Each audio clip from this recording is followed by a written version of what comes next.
Yeah, I think the most exciting part about the Mongolian CS at the moment is definitely the fact that we've got these players in terms of score and annihilation. But you can't really expect a young team like D13 to go super deep in this tournament. It's all about making a name for themselves against some of the better teams within this event. Now we have Divine Vendetta on the second map. Currently a map up. This is the map pick of D13 though, one that they've looked solid on throughout PAL 2020 so far. And we shall see if that continues into map 2. Well, here we go. Train, the pick coming in from D13. We know they can play this map.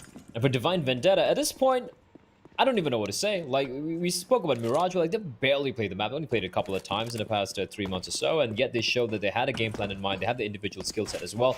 I feel like Train's a different beast, though. Train is a much harder map if you're not very well drilled, but it doesn't matter if you're well drilled or not, Dinko, because Tyke is gonna find two. Was that even like was a wall? Was a collateral kill? I don't even know. And look at them, bombs dropped. Havoc's already in pop dog. It's absolute chaos, and Raid's gonna be left alone in a 1v3. Pokemon's gonna make quick work of him. That was fast and furious. And Divine Vendetta, like, they're not stopping anytime soon. Just straight out of Mirage, straight into Train, choo-choo. They come and just roll all over you. Not a very pleasant sight, but it does work out here. Tyke is continuing just to be a beast. He does get kind of lucky on the lineup there, but hit the shot nonetheless, and he does so. That's a nice round coming in from Divine Vendetta. And a statement and a half, really, coming into this. They're showing up on the CT side. Daftov shooting his own teammate in the legs. But I feel like it's perfect for Divine Vendetta to get off to the start on the CT side. This is where they can really get the momentum going. But Score, he's out on Olaf. They have no idea he's here. He'll come around the backside. Surely we find at least one here. One and a second. Brilliant plays from Score. He might go on for more, but Pokemon will take him down. Did Score actually flick over because he heard his teammate's footsteps? Because that kind of cost him that. Mr. Cap and Annihilation, though. The kills come through, Blair. And this isn't a round you should be even having a chance for D13, but suddenly it's a 1 versus 4. Ball planted, and absolutely no chance here for Havoc. I don't know what went wrong there. I mean, 2 clean shots coming out from Score. But the fact that Divine Vendetta were completely unaware that Score might have pushed out that deep, that's I'd say almost unforgivable. And look at even the flank coming in all the way from inner, and Havoc hears this. He's aware of where the player is. Oh my god, Raid. Havoc jumps straight into his crosshair. And we're talking about Divine Vendetta off to a flying start with D13. My oh my, they smack them back in return.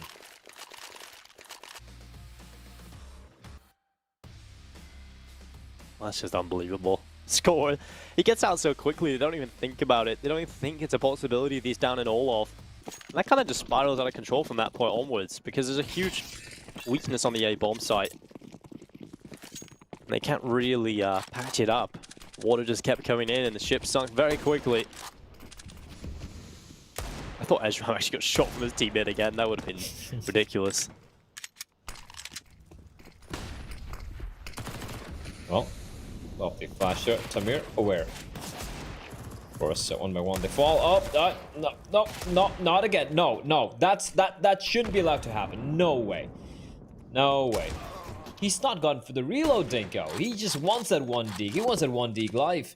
And now Pokemon's left alone, though. Attack from the scout. He can find a kill. Gonna go for the flick shot. Peak comes out from Score. And that is going to be it. Looked very scary again there for D13, but they will hold on. They carry away the 2 rifles as well. And with that, Divine Vendetta will have to go for an eco now.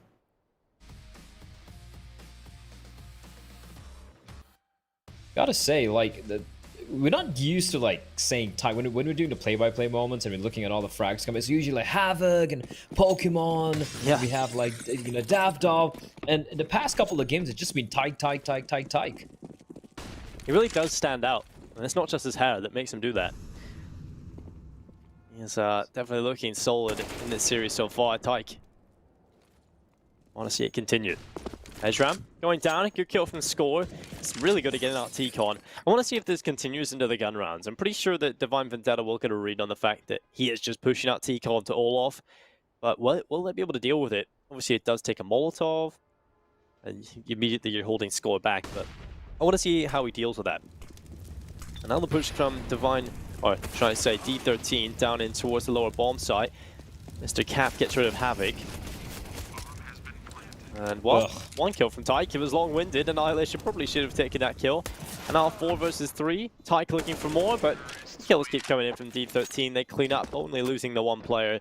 3-1 on the board, and they have lost the pistol, remember. They didn't go bomb planting that pistol round, so this is actually quite impressive from D13.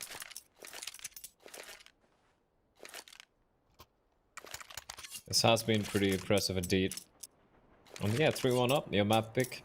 It's Train, T-side. D13 will be looking to just delete whatever memories they have from Mirage. Just kind of reset things, and it's a best of 3. Still a favorite team here. Heading into Nuke though, I don't know. I feel like if it goes to Nuke, I'm gonna give the edge to Divine Vendetta. I feel like they are the cleaner Nuke team. So every time they've picked that, they've looked extremely solid indeed. Which is why I was surprised they didn't go for the Nuke pick initially. And went for Mirage. Of course, we found out why they picked Mirage. Looking so very good here. Ash is ready. Tyke. Oh, the timing, but he completely whiffs it. That could have been a free kill. Edgeram waiting around the corner. Nice little spray transfer. 1-2, doesn't get the third. Now it's on Havoc and Davdov. Score gets tagged on 9 HP by Davdov. And he's going to fall on back, teaming up with his teammate. Annihilation and Score, the 2 stars, the 2 youngsters. 17 and 18 years of age. Gets so very deadly against the veteran of the Middle Eastern scene, Havoc, alongside his AWP, Davdov, but sitting on 100 HP. This is risky though, Dinko. Score coming out all the way with the flank here, looking at his health, 9 HP. Like, he gets taken down, it's all an Annihilation, and he's kind of low as well. There we go. Score gets found out. At least he gathers information as to where Davdov is. Annihilation. That's information gleaned. Now what's he going to do with it is a question.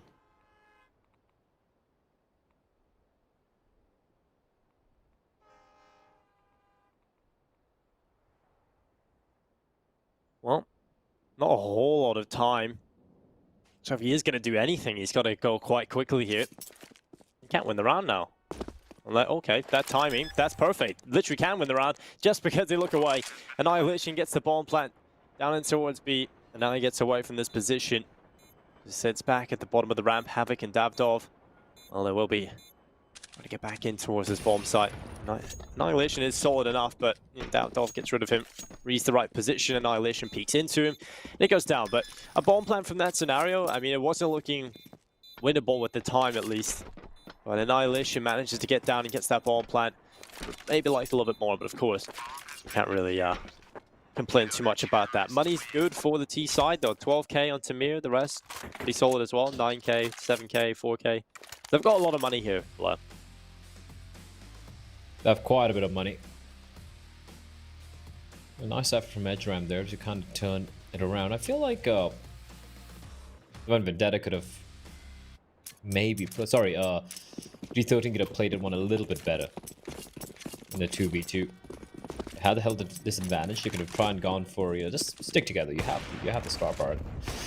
Annihilation going for a few wall bangs. Came pretty close, but won't find anything.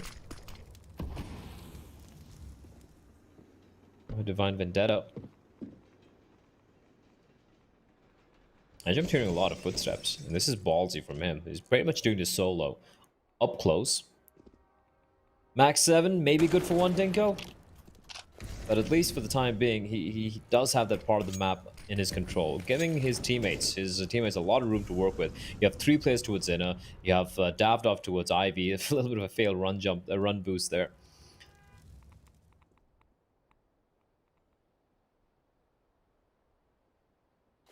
I'm not really a... Ooh. Annihilation spots a foot.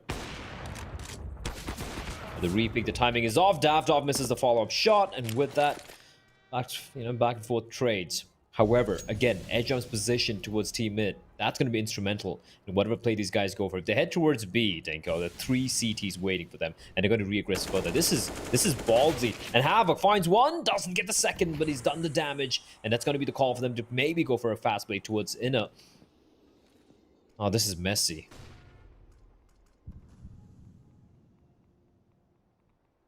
Well, Edgeram just hitting back with the Mark 7. Rick goes around the corner, and that's going to be an easy kill for Edgeram. Now Score arrives to the bomb site, but goes down himself, and now it's just Tamir. Yeah, slithered his way through the B bomb site and past the eyes of Tyke. Has no idea of his whereabouts, and they're going to cross by. This is just the most awkward round so far, but okay, Tamir, he might fall here, but he's going to hear the footsteps. Just gets by the oil train. This is a game of cat and mouse. Tamir's a brilliant mouse, and one that fights back, kills the cat. That's the episode of Tom and Jerry you didn't see. Kills the cat. I've actually seen rats so big that, like, it chased a cat away once. Oh, only in India. I mean, rats are getting so much bigger now with, like, all the processed foods we have in our bins and the amount of waste humans give away. Rats are definitely getting bigger. This was at a hospital right outside. So I think it's like been taking some steroids or something. It was terrifying. I see this cat running away. I'm like, oh, that's a weird looking dog. It's a lab rat. It's been ejected with all sorts. Probably. I thought it was like some. Yeah, I thought it was a dog or something, and then suddenly it's like, oh, it's a rat. What? But yeah, seen a lot of weird things in my life. But right now, it's nothing weirder than Asian Counter-Strike. As D13, Divine Vendetta, they've tied things up, have Divine. 3-3. Money low for both the teams. It's going to be one of those rounds to decide how it's going to play out early on. A little bit of delayed play towards team mid. Score boosted up towards Pop Dog, trying to find a CT boosted up on Nova. And there's no one towards team mid. There's only one CT waiting towards the B bomb set. This should be the round for D13 unless Havoc does something truly insane with the dog of his.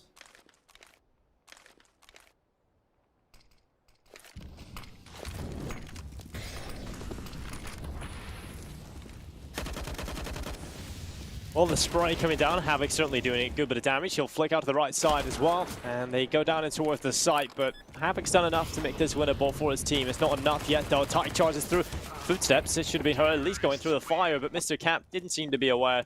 Luckily, score is good enough to pick up the remaining two players, and it's 4-3 as D13 will hit the lead. Divine Vendetta don't have a whole lot of cash left over. They're going to get the AWP into the hands of Ezram, and it seems like they're going to buy around it.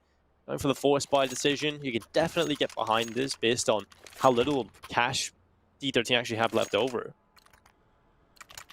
Yeah, it was, like you said, one of those rounds where, you know, you win it, then you kind of broken the economy for opponents, you can string a couple of rounds together, try and solidify the half, and D13 wins that crucial round. Despite that, keeping just Annihilation score alive, the money's still looking bleak. Havoc face punched in with the AK-47, dabbed off with the Deagle, and they're going to slow this drop on down somehow. Tamir gets a kill, and dabbed off just peeking around the corner, rattling off all the bullets, and this should be the safer edge ram. He's got the AWP over there. No point giving this one away. And Pokemon with Deagle and Kevlar might as well save for a rainy day, or rather a rainy round, which should be the next. But D13, 5-3. The difference being, Dinko, being 5-0 up in Mirage or 5-3 up on the T side and Train, you'd prefer the latter, right? If you win 5 rounds on the T side of Train, for some teams, that's more than enough. And for D13, they'd be looking for more.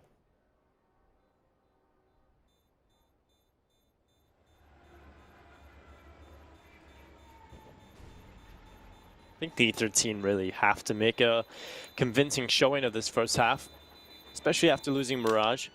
Yeah, the pressure's really on now. And I think this is such an important match, actually. This one has a lot lying on it because I feel like these two teams are very evenly matched. This is a battle of the mid-table towards the top. I feel like none of these teams can really ever be in contention for those top 4 spots, top 5 spots maybe, but when we take a look at them overall, I think this is going to be a decisive factor in terms of where they place for the extra cash and the extra points, because at the moment, again, there is only one spot left, so you can get to the major, but it's all about placing as highly as you can to actually take the cash rewards and get as many points as possible.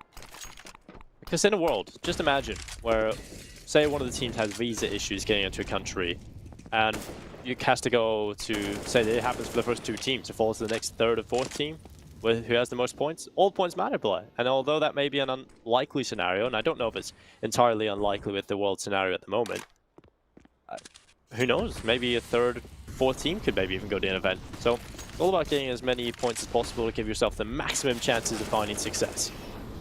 Yeah, I agree with you. You're walking to a stack. They're walking into a stack, but the stack is getting massacred. Raid's like still looking for more players over there. The 4 CTs, they do a bit of damage though, but that AWP, unfortunately, hands of Edge Ram doesn't get anything done. The D13. 6-3, very solid. I agree with you. We did see how even you know, for ESL1 Cologne, they're really considering making it online only and looking at the state of the world at the moment, which is it's in a while year, I think. We're halfway through. Just need to go through, you know, the remaining half of the year, but I want to be positive. I want to feel like we'll all come out of this and everything will be good again. And hopefully we get to see some LAN CS as well. That's the one thing I personally look forward to.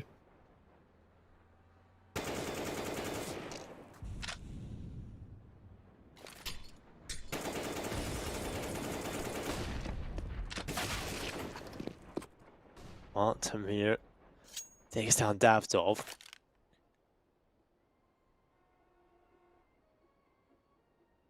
Two-man advantage in play for D13. Still plenty of time as well. Just making sure they don't get caught up anything, but in saying that, it's almost perfect. Edgeram, oh no! Oh, that is horrible. He has the lineup, he has the headshot, he actually would have had the bomb as well. But it all goes wrong. And now Tyke back in the CT stairs. Havoc on his system as they move forward. Bomb site has been taken and D13 will be getting a 7th round.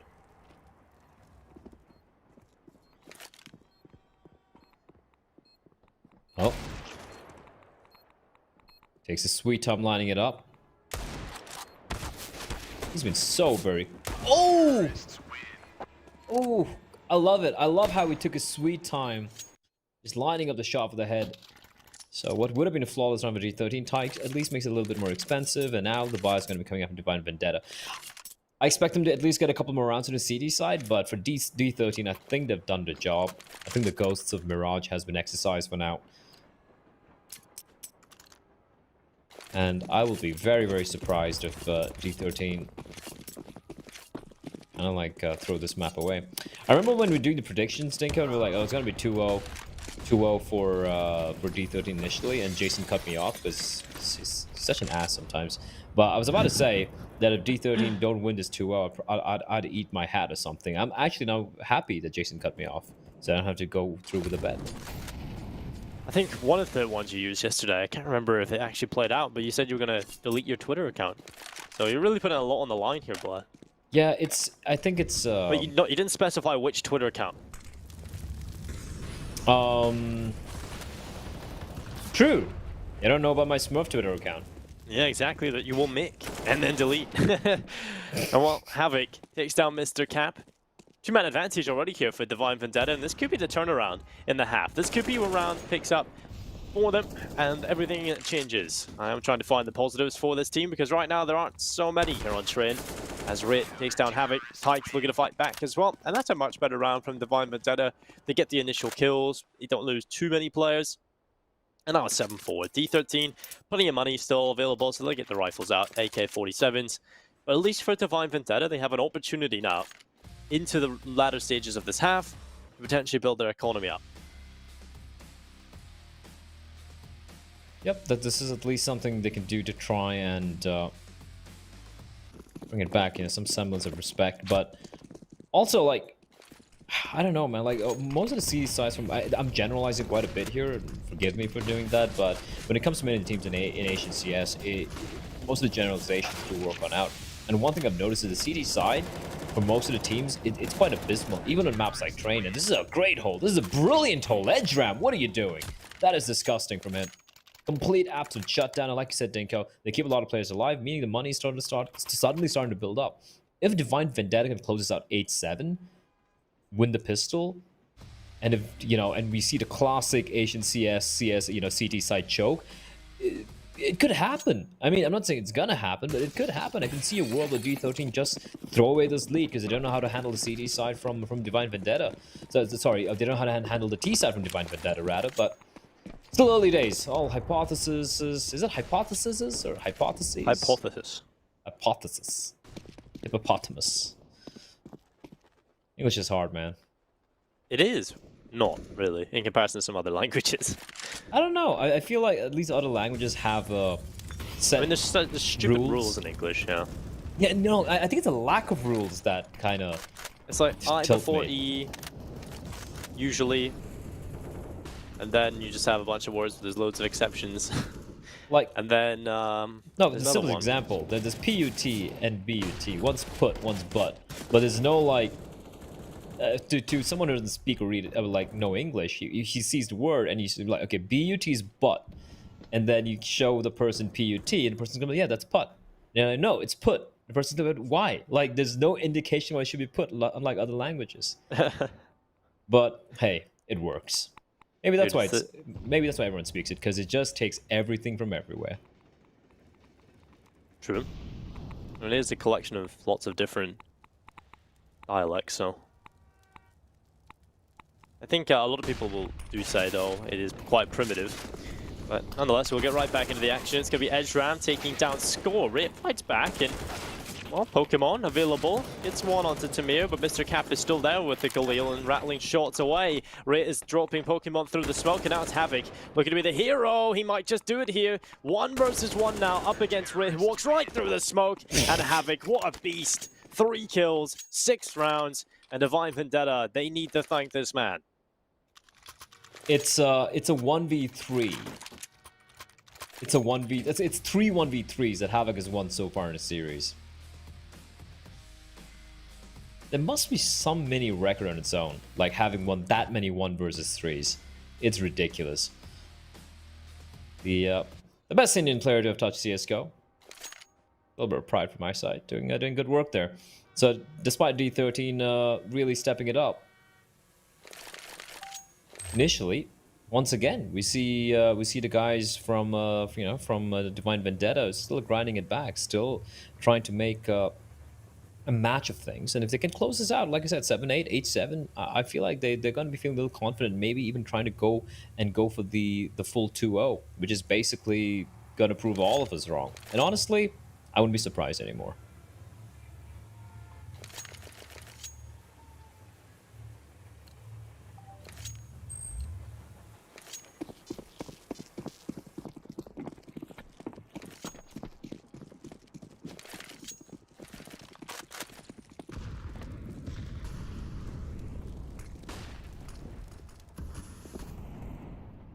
Tyke with the aggression in towards Pop Dog. Davdov shuts out Annihilation. Tyke, that's the aggression paying off for him. Rit just wasn't really ready for that. Davdov with the AWP up in the brown holes. Scoped in. Attempts the kill, but it doesn't work out for him. And now Tyke has, well, he's going to re-aggress, it looks like, but he's coming back off the angle now that he's thrown the smoke in. It's a much better decision. So much time still to play with for D13. They're going to double swing out of Pop Dog. They get 1 kill onto Tyke. Ezram does a good job at getting 1, and he stays alive. He drops off the top of the brown train and repositions, allowing his teammates to help him out. And this is much, much better from Divine Vendetta. Even though they're going up against the Pistols, over on Mirage, if you remember back, they hemorrhaged a lot of players. Even on the map, they look solid on against these Deagles. So it's good that they've kind of cleaned that up a little bit and they know how to play. They take 1 kill and they fall back much more passively, use the range and play off each other. And it's really worked quite well for them in this round. Yeah, we're talking about like how potentially Divine Vendetta can make things competitive, but it's like it's been answered, Dinko. It's like they are really going for this. They have really nothing to lose, honestly. Train being a map that we really heavily favor them, but I like the setup. I like the setup across. A little bit of a cheeky crossfire there, but there's another player, the Pokemon. Oh, if he got another kill, the second kill, Annihilation, that could have been big, but Tyke might just do it all on his lonesome. Annihilation bleeding out. If they can take him down before it gets the bomb down, they could be big. But, well, he gets a bomb down, but it's now 1v2. Score, the MVP, the star of D13 in the smoke, hiding, holding, biding his time.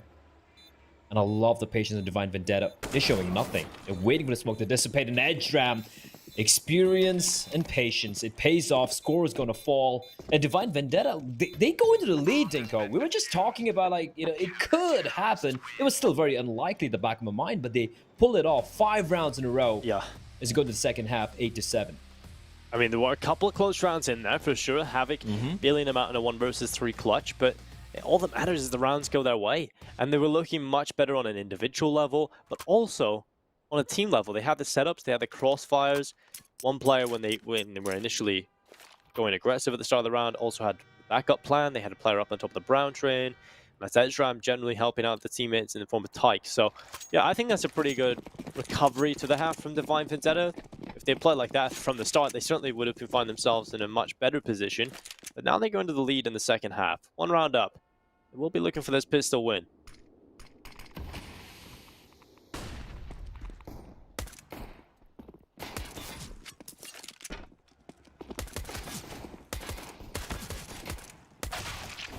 Well, ooh. Oh, wait, what? I feel bad for the observer. Yeah, this happens so much where it's just like these kills all across the board in 1 second. You have like 3 kills immediately coming through. But now, well, D13, it is 2K in the bank. True artist. A true artist, Blair. A true artist. A true artist. I really do feel bad for him. But you know what? Shout out nonetheless for doing a fantastic job otherwise. This is almost impossible to track. Just everyone just pouncing out. But of course, we have the replay to pick it up. This was clean from Divine Vendetta. Absolutely clean. And Dinka, we were hypothesizing about the, what are the chances of Divine Vendetta bringing this one back? We said 8-7 half. We said winning the pistol round. They've done it. They've done both of it, and now they survived this eco round and the following force buy. I could see I'm starting to believe a bit, but the USP's doing so much damage. Score AK picked up. You do not want to face him alone. And he reads the player right. They're going to go for the peak together. Are they? Score. 66 HP. No Kevlar. Ty going in for the kill. And Davdov's going to kill him through his teammate, I believe. And they picked up both the AKs as well. Yeah, they lose the one rifle, but that's all right. Divine Vendetta to survive the scare. And the buy is going to be coming with D13. It's an early buy, Dinko. Annihilation, Glass Cannon, FAMAS, M4s coming out. There's a lack of utility and just one kit in the hands of Tamir. If Divine Vendetta can survive this round, if they can win this one, suddenly I'm starting to believe.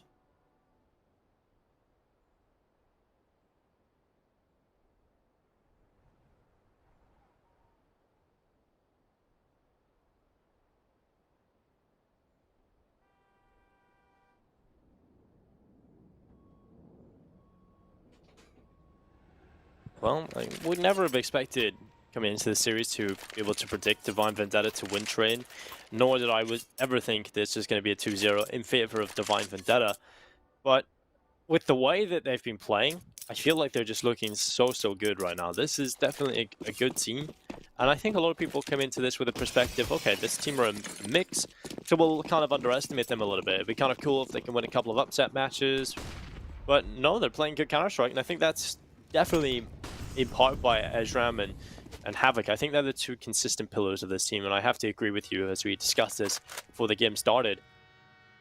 I can just see a difference in terms of the rounds that are played out when Ezram and Havoc are in good positions, and you can see they're just setting them up for success. We'll see if this T-Side can do anything now. Pokemon's going to be the front man, but Rit's getting aggressive. He spots the nade in the hand, but Pokemon, he goes around the corner. He gets nothing, but Havoc does get the trade kill. Rit with one pick, and now the B-push comes through. Oh. Annihilation. Annihilates Tyke. But Davdov push up pretty deep. Linus from Divine Vendetta though. Man down. Still, they continue to just make it troublesome for the CTs. All three players pushed up, Dinko. This is very risky because there's a flank coming in all the way from above. And Score has all the information. Havoc finds one Score. Couple of bullets. He finds another one looking for the spray, but Havoc spins around. Destroy. How have they won that? How in God's name have they won that? Score was above. He saw at least two players' information conveyed, and somehow, again, Divine Vendetta. They're out aiming these aim stars. We talk about Annihilation, we talk about Score, we talk about Raid, and how so sharp and up and coming these players are, but Divine Vendetta, man, oh man. I'm starting to believe now, Dinka. I am 100% starting to believe in a 2-0 right now. I definitely am. I think, well, unfortunately, because we definitely want to see a closer affair, I'm seeing a world in which D13 don't do much more than this. It looked a little rough right now around the edges. Yeah, we've seen some signs of life and Score and Annihilation, but it hasn't felt like the D13 we've been casting for the past couple of days, Blair. Yeah? I still kind of wish they were called Camel Riders, though. that was a brilliant name. Divine Vendetta, obviously, yeah, more facilities for them, more backing. Oh, yeah, absolutely. Hopefully, able to do much more with it. Just a name. The memes you're gonna come up with. I even like their. They had a little bit of a logo as well for a time, before the RMR. Now, Divine Vendetta, just taking it slow and steady. There's no need to push onto any of the bombs. There's no need to over-aggress. You know it's just the pistols. You know how dangerous these players D13 can be with their pistols. Just wait for the aggression. You have so much time to work with. Havoc's already found one. Tamir waiting underneath Pop Dog. Gonna creep on up. Timing is perfect. A little bit of a lapse in attention from Havoc. And immediately, oh wait, was that a team flash? I don't know. Anyway, Tamir will be the last man standing. He has an AK-47, but it's gonna be round number 12 for Divine Vendetta. For D13 to lose this map, Dinko, it's gotta be a punch in their gut. It's gonna be a big blow to the morale. And for Mongolian CS overall, we've seen all three teams playing today. Maslai, they lost today, the first matchup, although they did definitely put up a fight. We have Divine Vendetta beating D13 right now, who I believe, at current form-wise, are the best Mongolian team. And the final map is going to be Tiger facing off. Who are they playing again today? My memory fails me, Dinko. Lucid Dream. Lucid Dream, which is so 50-50 at this point, I can't even call it, so... It's very hard to call. I don't want to make a prediction for that, really. Can Jason not ask us to make predictions? Because we just seem like fools. No, if we ask him to do that, he's going to give us predictions, make us do predictions. But what we'll do is we'll reverse psychology. Yeah, let's do that. We really want to make predictions. We really do. I'm gonna do the smart thing what Jason does all the time. He's like, my head says D13, but my heart says Divine Vendetta. So he's always had some way to like play it off, right? It's like you should listen to your heart or you should listen to your brain. Always playing it safe. He's a smart man, Jason.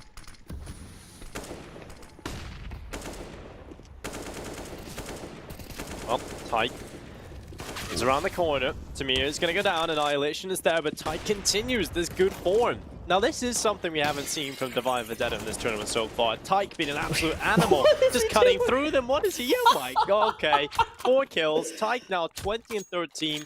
Oh. Just running across the entire map, Blair. What is that? That's... oh, man. It's like it's playing 1.6 Train, where you used to watch Neo just flying around the ladders. Look at him. Look at how aggressive he is. Instant kill on the score. Spots out Annihilation. He's like, all right, okay, cool. Runs up the ladder, peers out a window, drops her down, finishes up Annihilation. He's everywhere. It's like he's playing Quake again. My God. They're just... At this point, it's just styling on D13. How many rounds have they won in a row right now, Dinko? It's getting very scary now. I think, you know, whatever alarm bells D13 have in their boot camp, it should be ringing. It should be DEFCON 5 at the moment, or DEFCON 1. I'm not sure which is more dangerous. I forget. Me neither. I just know there's a DEFCON concert. Yeah, so DEFCON, I think it's DEFCON 1. Anyway, 13-7 is scoreline, and I did my math. They've won 10 rounds in a row, Dinko. 10 rounds in a row. It was 7-3 favoring D13, and now it's 11-7 favoring Divine Vendetta. It's an unstoppable locomotive.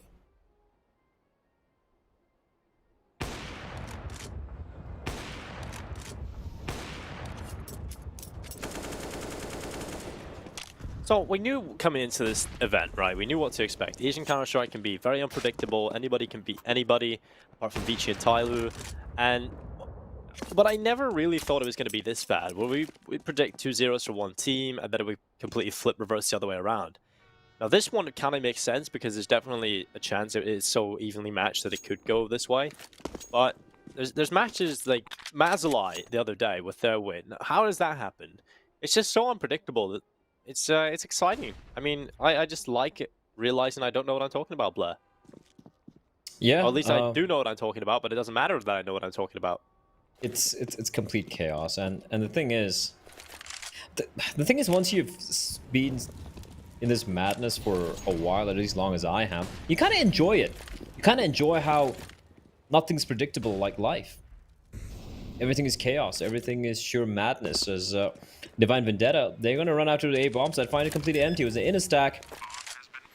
14-7. How is this turning around? Divine Vendetta just dominating D13, showing that they are definitely a couple of steps above some of the teams you're seeing here in PAL 2020.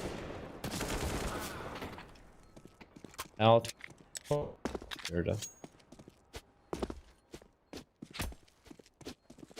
All right, so it's DEFCON 1. So DEFCON 5 is the lowest state of readiness, and when it goes to DEFCON 1, it's like literally nuclear war. Yeah, so with that in mind, if I'm D13, this is a DEFCON 1 situation.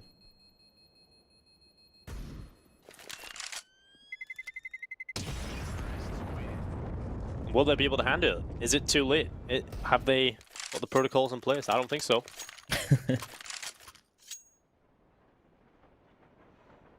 This is do or die time. They lose this Blair, and they're probably done. They're probably done. At this point, I feel like it's just done.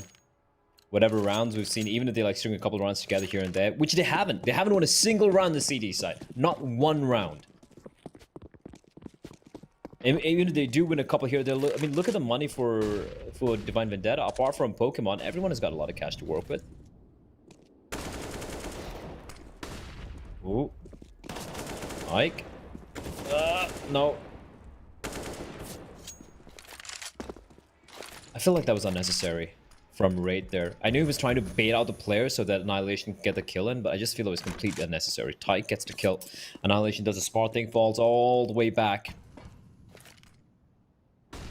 Thing from the ladder. Nade out. He's not going to go for the contact. He's just going to be swatting it out, gathering information for his teammate. It's a 4v3. Man advantage for the Mongolian side. And he has no idea that Edge Ram has crossed an over. Flashbang is... the timing is perfection. But it doesn't peak. Edge Ram gets spotted out. Score misses the shot. That should be the call for the rotation to turn back towards the inner bomb site. But Edge Ram is going to be heading on back. Davdov is going to find Tamir in the meantime. And suddenly it's turned around. This is just complete madness. Heading out. There's going to be Annihilation waiting for them. Op train in their direction. Then Annihilation misses a shot, Dinko. I haven't seen him miss a shot at all. Finally, he shows that he's human. And somehow, Divine Vendetta from a 4v3, they've turned it around. Davdov just assassinating everyone. And it's all an Annihilation in a 1v3. He finds one. He's got 2 more to go. But the bomb has been planted. And the odds, they look grim. They really do look grim. And I think this is the scenario where, you know, Annihilation missing shots. You know something's up here for D13. Not really at that level. Ezran gets rid of him. 15-7. We move into probably the last round of this series. D13, everything's on the line. I see XMs being bought. I see MP9s, an AWP for Annihilation, but it's on the line. Davdov has been pretty solid. You know, he's not exactly leading the way massively in terms of the kills. It's a team effort from Divine Vendetta, which is what makes this so impressive. And you gotta say, like, for Davdov there, he didn't do anything special. He just needed to hit the shots he needed to land. And I'm not sure what the player was doing pushing a pop dog. It's a 4v3. Why is there a need to re-aggress? Why is there a need to push on up? Why is there a need to get more information? It doesn't make any sense. As the auto shotty, oh sorry. Score? Oh, auto shotty. Yeah, there we go. He finds 2 at least, but the reply from Divine Vendetta making it a 1v3. It's all in rate. Dinko, I believe this one's done. It is indeed, Blair. And while Rip misses a shot, it's just a matter of time before he goes down here unless they make monumental errors and give him kill after kill. Annihilation's out of there. I could see some tilt there from Annihilation, honestly, the play style. Oh, just randomly flicking and jumping around. And he's out of the server immediately. Now Rit on the back lines is going to go down. So there it is, 16-7, Divine Vendetta. They will be taking the win here. And that's exactly what we all expected. Isn't that right, Blair? It was indeed. I mean, 2-0 to D13 is exactly what we said. Jason, obviously, I mean, Jason, I don't know what he was thinking. He said 2-0